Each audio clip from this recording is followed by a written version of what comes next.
Welcome to another episode of Chop It Up alongside the shooter, Jimmy Acevedo. I'm Eddie Castro, and we're going to give you a jam-full pack of the NFL as we experience an exciting yet bizarre Super Bowl, didn't we, Jimmy? Oh, man, tell me about it. Today we're going to be talking about the Super Bowl, of course. You heard it once, you heard it all over again, you know what I'm saying? The crazy last play that Unbelievable. happened. Then, since the player that committed that stupid play, Russell Wilson, was drafted in the 2012 third round of the NFL draft, which brings us to rewriting history. Now, how are we going to rewrite history?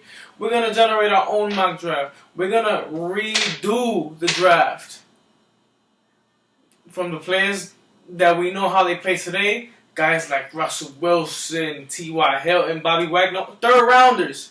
You know, if we knew how they can perform today, they'll obviously not be third round draft picks. So we're going to rewrite history. We're gonna have a little fun with it, and hopefully you enjoy it. So let's get it started with the Super Bowl, man. What's on your mind about that bizarre? You know what? Play? To this day, you know, it's been a couple of days since we had the chance to really sink in. I mean, you have the ball with 30 seconds at the 1 yard line, and you have, by any means, the most physical running back in the NFL, and you don't hand it off to Marshawn Lynch. It just doesn't make sense to me, Jimmy. It doesn't make sense. Don't make sense. I'm lost for words. I don't know what happened, what was going through their minds. You see the guy almost brung it in when they gave the first down. When it was, first and 6, right? First and 6? No, it was first and goal. I'm sorry, first and goal. First and goal, and he almost brung it in. After the amazing catch by Curse, which was a little bit of the Antonio Freeman one we saw on Monday Night Football a couple years ago against the Minnesota Vikings. You know, I bet Brady was shaking in his boots, man. I bet Brady was telling himself, not another crazy catch. The first Super Bowl he lost, Tyree helmet. Shout out to Tyree. Super Bowl champs, New York Giants. Let's go. Then, the other one, a couple of years later, maybe 2-3 years later? Yes. By Mario Manningham. The sideline catch. And now, I bet he's on that sideline like hell to the no. This cannot be happening a third time with these crazy catches. And I'm going to lose another Super Bowl on a crazy, unbelievable, lucky catch. It was definitely an unbelievable and a bizarre Super Bowl. If you're Russell Wilson, how do you recover from this? There's got to be a lot of sleepless nights. A lot of Jack Daniels with those sleepless nights, I must say, too. Oh, my God, I can't imagine how that poor dude is feeling. But you know what? Russell gets a pass. If I'm a Seahawks fan, if I'm a 12th man, Russell gets a pass by me because he delivered last year with a Super Bowl. But you better not do a stupid play like that ever again in your life. Well, that's if he gets a chance. We know now in this day in the NFL, it is very hard to get back to the Super Bowl. What is the message in the locker room if you're Pete Carroll? Pete Carroll got a lot of scrutiny for that play call when he could have just simply given it to Marshawn Lynch. I don't. What do you tell those guys? What do you tell your defense? Who? Let me say this: Tom Brady operated on that secondary and that fourth. He was like a surgeon, pinpoint accuracy.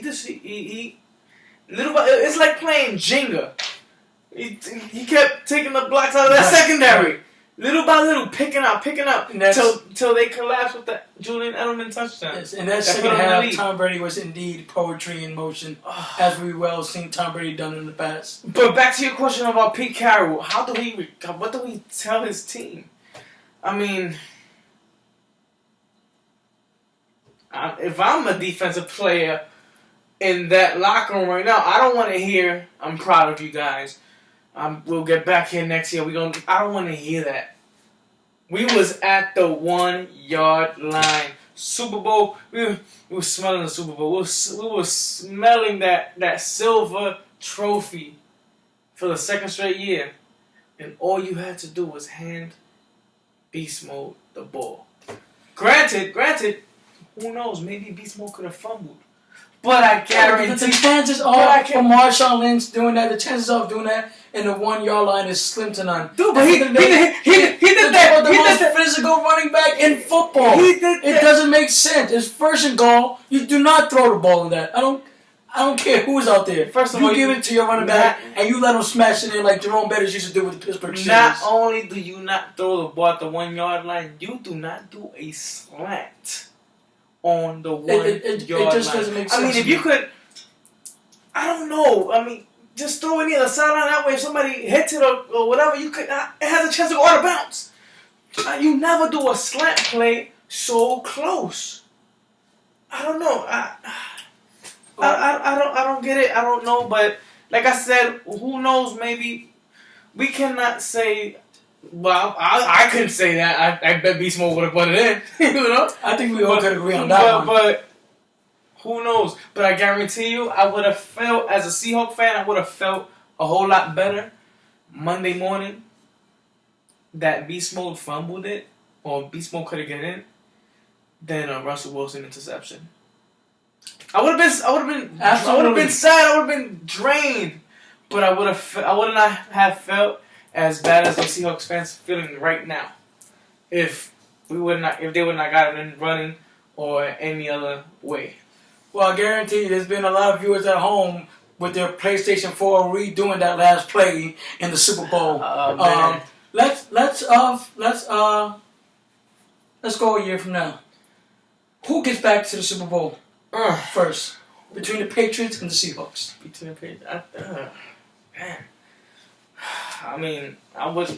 Marshawn Lynch is a free agent. Nah, he's not a free agent. He got one last year in his contract. $10 to $12 million somewhere in that margin. Which is a lot for running back. But as you've seen this year, this guy's a heart, soul of that Seahawk offense. You know, like don't get me wrong, Russell Wilson is a gem.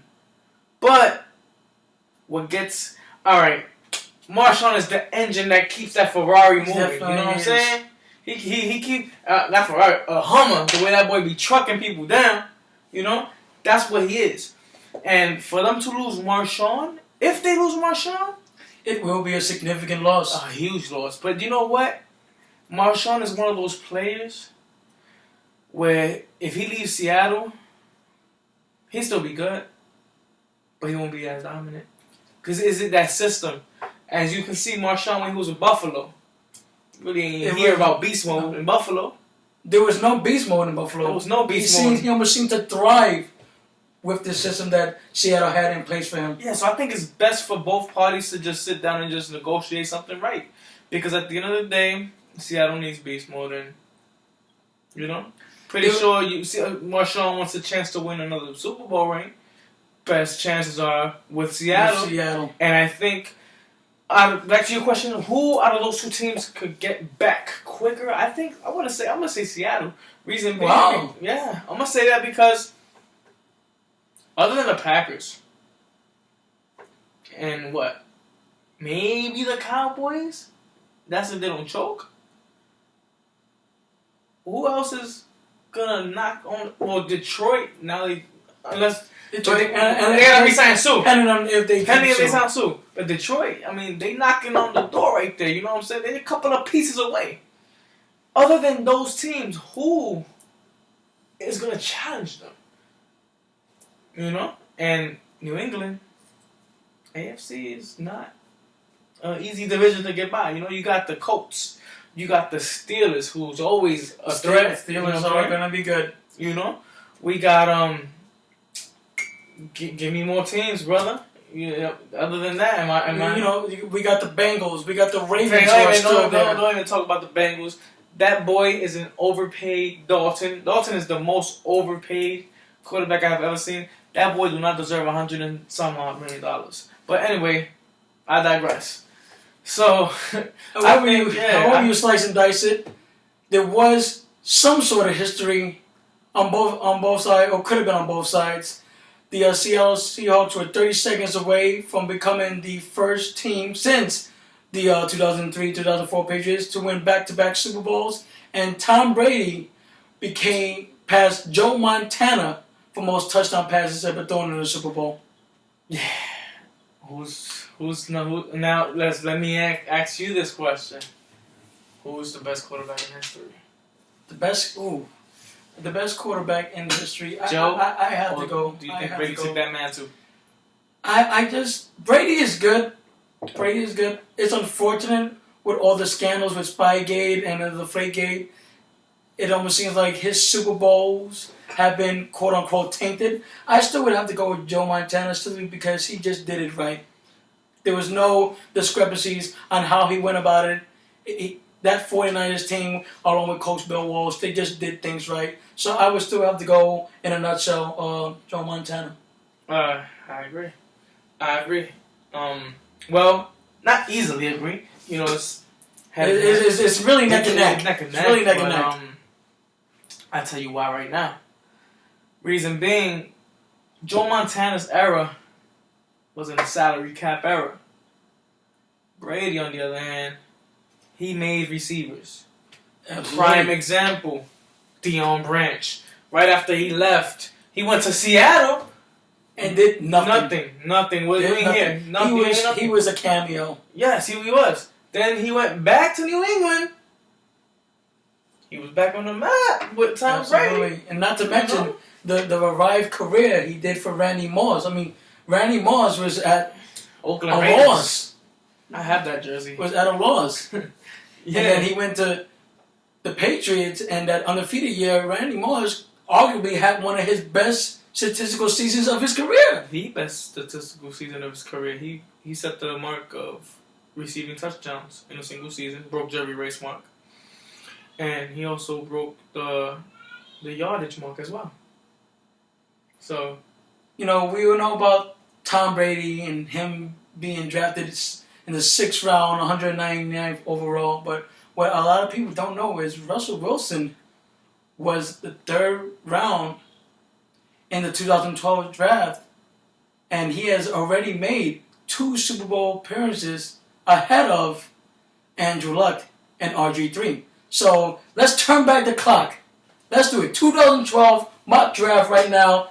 The shooter, Jimmy, Eddie Castro. Give me your 2012 NFL draft if you were to do it now. All right, let's start with, of course, number 1. In the real draft in 2012, the Indianapolis Colts chose Andrew Luck. My choice for number 1, if I were to redo back the time machine, I would keep that number 1 pick. And if I was a coach, I would still draft Andrew Luck. What about you? I got Andrew Luck as number 1 as well. I still believe that he has the intangibles and the upside to ultimately win a Super Bowl one day. Oh, of course. Without a shadow of doubt. Okay. Now, let's go number 2. The Washington Redskins chose RG3. Now, this is where things get interesting. Yes, it does. You know, if we're arranging this draft now, me knowing how these players are now, my number 2 overall pick will be Russell Wilson. Ooh, wow, interesting. I'm going to tell you why. Look at these numbers. Russell Wilson in his first 3 years of his career, he's thrown for almost 10,000 yards already. 72 touchdowns to only 26 interceptions. How can you not when you need a quarterback at that position? What do you got?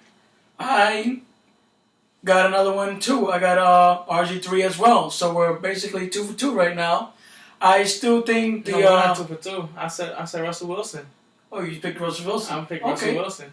You picked Russell Wilson. I'm gonna stick with RG3 simply because I think it's still out there whether he could win or not. You know, I think the debate is still out there whether he can win or not.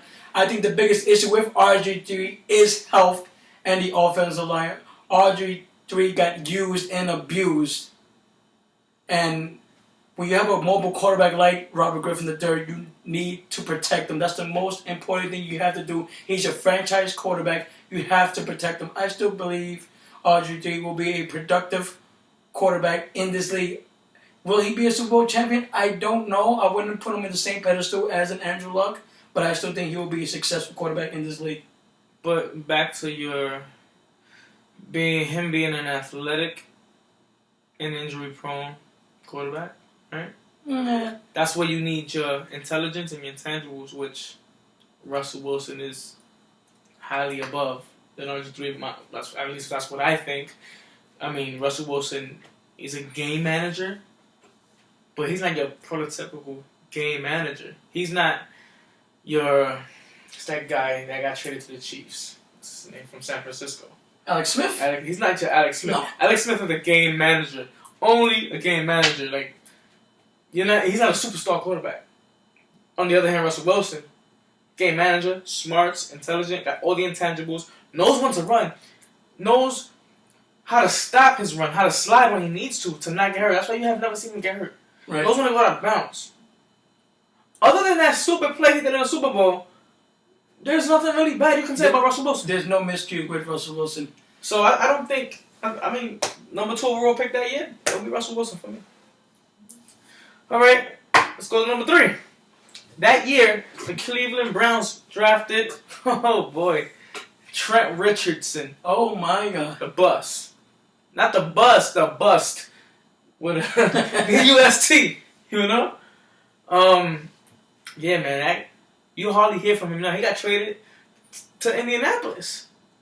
And Indianapolis gave up a first-round pick for Trent Richardson. It was supposed to be a fresh start for Trent Richardson, but it just simply didn't go. He became the third stringer behind Ahmed Bradshaw and I forgot that kid's name. How do you explain it? I mean, it's just a bust. What can you do? He was a bust. So sensational in his college year, and he was supposed to be a huge commodity wherever he was going to go. He was going to be impact player. How does that happen? How does you explain that? A la Ron Dane. Ron Dane. As you mentioned earlier when we was talking personal conversation.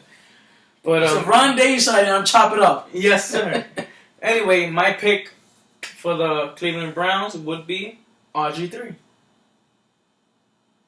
They need a quarterback. At that time, they needed a quarterback. So, I mean, they still need a quarterback now. Yeah. You know, so nothing's changed since 2012. But my pick would be RG3 for them. What about you? What you want for number 3? I got Alshon Jeffrey. I think Alshon Jeffrey has incredible upside, and I believe he's going to have a breakout year next year. And I do believe he's a top 10 receiver in this league. Oh, his breakout. Alshon Jeffrey, his breakout year already happened. Unbelievable. Bro. His breakout. I mean, I have Alshon on my top 10 mock draft. You know, so I got him on my top 10. He's a little lower, but I mean, I got him up there. Also, you mentioned that his breakout year is still to come. I mean, if this isn't a breakout year, I don't know what it is. His second year, I have here 89 balls he caught, over 1,400 yards with 7 touchdowns. Second year in the league. What was he? A second round pick too. Third year that just passed, 85 balls caught for over 1,100 yards with 10 touchdowns. The man knows how to catch the ball. Yes, he does. So I mean, that's a great pick. So let's go to number 4. The Minnesota Vikings that year drafted Matt Khalil, which not a bad pick. I still kept Matt Khalil in my top 10. Okay. I still have him up there. That's a surprise. I don't have him up so high, but I have him up there. Well, it's unfortunate that nowadays in the NFL, the way the NFL is preserved today, that guards and tackles, the guys that do the dirty works, they don't get as much love as the receivers and the quarterbacks of the world. But Matt Khalil is still a solid player and will be for years to come. A stud. Anyway, let's go. That pick in my rearrangement of the draft would be Luke Kuechly, middle linebacker. That year he went number 9. Now, Trent Richardson went before Luke Kuechly. So whoever those draft experts, that's why draft experts is so overrated. Somebody didn't get it. 7 times out of 10, their prediction turns out to be trash anyway. Very mediocre. Yeah, so, anywho's. So I got him going number 4 to the Minnesota Vikings. What you got at number 4? I definitely got Luke Kuechly at number 4. Oh, I think, and I'm saying it right now, on top of it up, Luke Kuechly is the best linebacker in football. I agree. The best linebacker in football. I agree. It's a monster. Now let's go to number 5. The Jacksonville Jaguars that year chose Justin Blackmon. Now, let me tell you something about Justin Blackmon. Justin Blackmon was supposed to be the next Jerry Rice, the next Calvin Johnson. He had so much upside. He was a sensational player in Oklahoma State. But the off-the-field issues just seem to catch up with him. And it's unfortunate when you have a talent of a Justin Blackmon. Talented kid. It's just, I don't know. Misguided. Wrong company. What do you... You ultimately have to think, it also has to do with the crowd that you keep around. You know, it definitely has to do with the crowd that you keep around. I mean, you know, you're a young stud coming into the NFL, you're making all this tons of money, you get caught up with the wrong crowd, and you ultimately make the wrong decisions. Justin Blackmon, if he was still playing today, and I believe he would have been productive, I think he would have been in that same pedestal with Calvin Johnson if Justin Blackmon was the Justin Blackmon of Oklahoma State. I'm going to tell you something. Another player that was drafted that year, he would have probably been number 2. But due to off-the-field actions, and he got suspended this year for a year, Josh Gordon from Cleveland Browns. So he came out in the 2012 draft. But I don't have him on my top 10 redo draft because this kid don't get it. He just doesn't get it. He's so talented. He's just wasting it, weed and liquor. When you know you're not supposed to do it, why do you still do it? Why do you surround yourself with people? What these players, and I'm not going for everybody, we're talking about everybody around the league, every sport, baseball, basketball, football, you name it. It is not a choice to play in the NFL. It is a privilege. Honor. And when you play this game, you hold yourself to the utmost responsibility to not only represent yourself as a person, but to represent your team, your franchise, the organization, as well as the fans and the kids that look up to you. And if you make a choice like that, you're basically shooting yourself in the foot. And that's exactly what Justin Blackmon did. I don't see him playing in the NFL anytime soon. I definitely don't see it being with the Jacksonville Jaguars if it is the case. Well, anyway, my pick for that year, if I would have redo the draft, would have been Nick Foles, who went in the 3rd round that year. Another great talent, Nick Foles. I went with Russell Wilson, number 5. Okay, so now number 6 that year, the Dallas Cowboys picked, and they another bust, Morris Claiborne. LSU, right? Was it LSU? LSU. Was a stud. Compared him to Dion. They compared him to Dion. Well, let's just get this straight. We're talking about a young stud coming from college being compared to arguably the best cornerback that's ever put on a pair of cleats. Don't quote, the best cornerback. Don't quote me on the LSU. I'm not sure if it's LSU or not. I want to say LSU, but I'm not sure 100%. Don't quote me on that. But anyway, yeah. If you're gonna go be compared to Dion, primetime Sanders, you better make some noise, brother. You better make some noise. But anywho, I digress. Let's go. My pick in the renewal of the draft would have been Matt Khalil, the offensive lineman. Because, they needed to protect Romo that year. That's when Romo started his back injuries. Romo needs protection as we speak right now. Yeah. The way things are going in Dallas. I'm going to throw you a curveball, and I have selected T.Y. Hilton. T.Y. Hilton is one of my favorite receivers to watch. He's just an offensive juggernaut, and he just complements Andrew Luck so well. I think he's going to be a Pro Bowler for years and years to come. I got T.Y. Hilton. I got T.Y. on my top 10. I got him. He's going to be coming up soon, but T.Y. Hilton is a beast. Let me tell you. And T.Y. Hilton was a 3rd round pick that year. 3rd round pick. That year.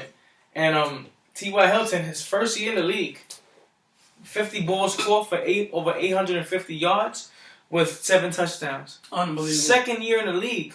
Third round pick, might I add. 82 balls caught, over 1,050 yards. He's 5'11". With 5 touchdowns. He's 5'11". Let's just put that out there. This year that just passed, which is his career year, 82 balls caught for over 1,300 yards, 7 touchdowns. Outstanding numbers. He's the truth. Outstanding numbers. I have him up here, but his name will be coming up soon. I mean, that's a great pick. Anyway, number 7 was the Bucks, and the Bucks that year drafted Mark Barron, which is he's a great safety. Yes, he is. I love Mark Barron, but I'm choosing this choice based on their need, which is a quarterback. He was a quarterback. And Ryan Tannehill would have been my pick for the Bucks. Ryan Tannehill would have been number 7. sensational. I mean, what was it? Tampa Bay hasn't had a good, decent quarterback since Brad Johnson? If you want to call that good, I mean, it's better than what they had the past couple of years. He won them a Super Bowl, so let's just put him. Let's not diss him that bad, you know. But yeah. So I would have chose Tannehill for the Bucks. What about you? I'm going Chandler Jones. Wow, you got him in the top 10. That's a little too high for my taste. I tell you why I have Chandler Jones. Chandler Jones is a game changer. When the offense takes the field, knowing that they have to go against Chandler Jones. He's a Bill Belichick player. He's a Bill Belichick player.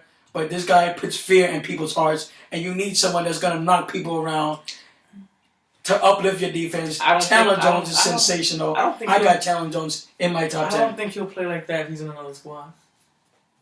My opinion, it is what it is. I like wrestling. He is a monster. Yeah. All right, next on that draft board was the Miami Dolphins. That year they picked Ryan Tannehill. He just left number 7 in my redo draft.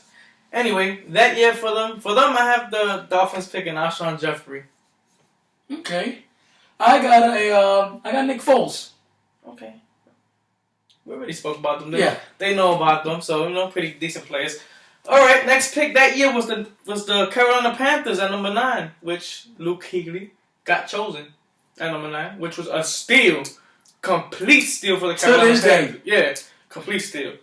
Anyway, that year, I have T.Y. Hilton going. Number 9 to the Carolina Panthers. Just imagine.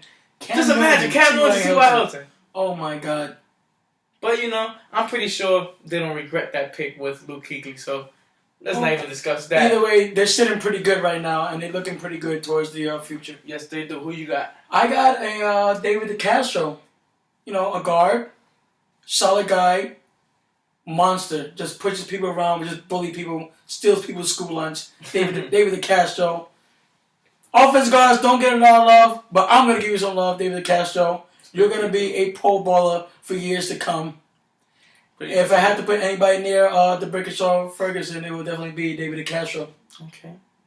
Well, let's go number 10. That year, the Buffalo Bills chose at number 10, and they chose Stephen Gilmore. It's not, he's okay. Who is Stephen Gilmore?